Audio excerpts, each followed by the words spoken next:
الحمد لله إن شاء وعافى وإن شاء ابتلى أحمده وأشكره على كل ما قدر وقضى وأشهد أن لا إله إلا الله فاطر الأرضين والسماوات العلى وأشهد أن محمدًا عبد الله ورسوله بعثه ربه داعيا للتوحيد والهدى فصلوات ربي وسلامه عليه وعلى آله وأصحابه وأتباعه ومن بسنته اقتدى أما بعد فأوصيكم ونفسي المقصرة بتقوى الله فتقواه سبحانه شراب الظمأ وطعام الجوع وبصر كل أعمى ودواء المرضى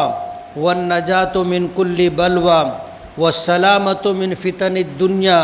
والفوز بالراحة في الأخرى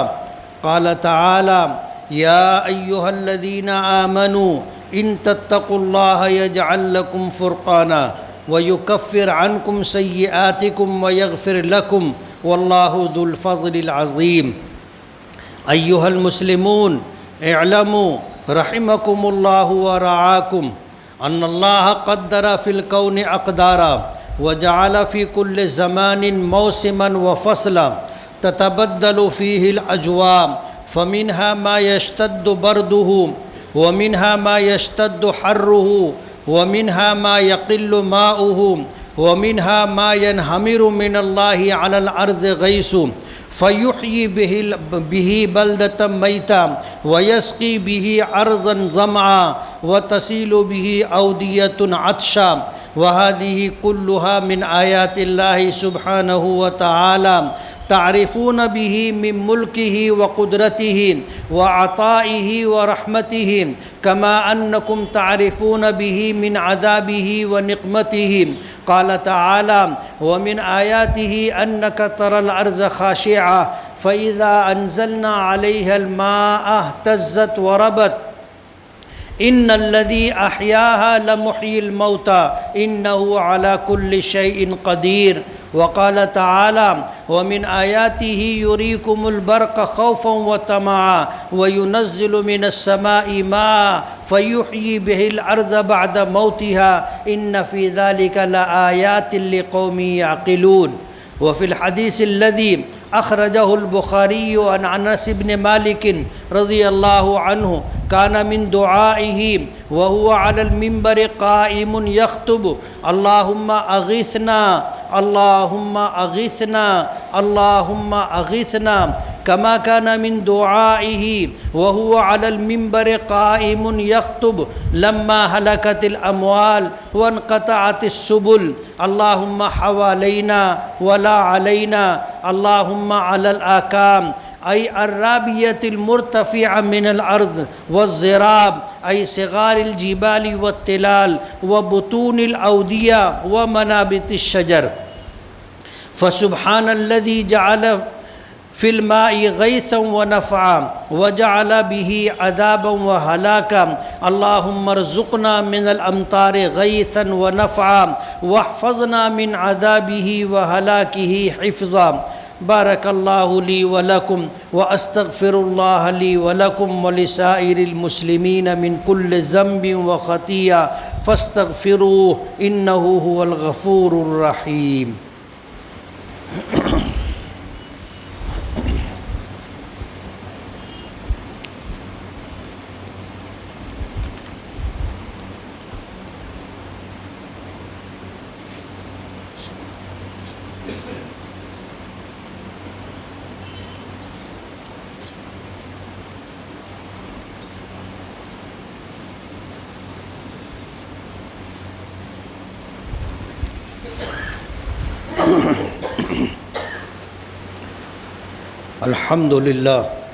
الحمد لله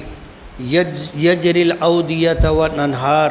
أحمده سبحانه وأشكره ما تعاقب الليل والنهار وأشهد أن لا إله إلا الله يصيب من شاء بغيثه والأمطار وأن محمدًا عبد الله ورسوله المختار صلى الله عليه وعلى آله الأطهار وصحابته الأخيار وبعد فیا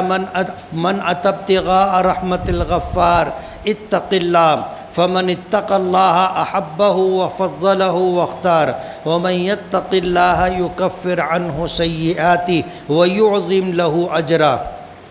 عباد الله، إن نزول الماء لا يكون إلا بأمر من رب السماء وهو غيث ورحمة ونعمة وحياة وقضاء. فقد ثبت أن رسول الله صلى الله عليه وسلم كان يعرض جسده الشريف للمطر ويقول هذا حديث عهد بربه يعني المطر، ووقت نزوله من مواطن قبول الدعاء وهو بركة وعطاء. فاللهم إنا نسألك غيثا مغيثا هنيئا مريعا نافعا غير ضار، اللهم اسق به البلاد وارب به طمع العباد واجعله يا رب سقيا رحمة لا سقيا عذاب.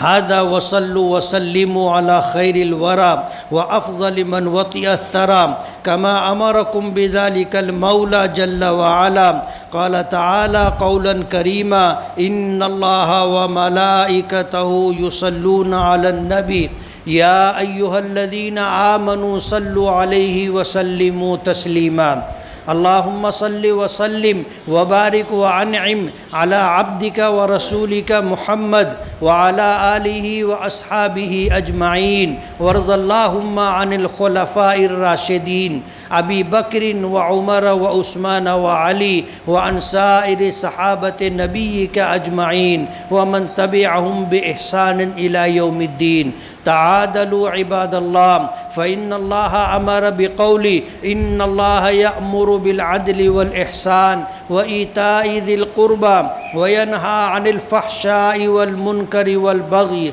يعظكم لعلكم تذكرون. اذكروا الله العظيم الجليل يذكركم واشكروه على نعمه يزدكم ولذكر الله أكبر والله يعلم ما تصنعون.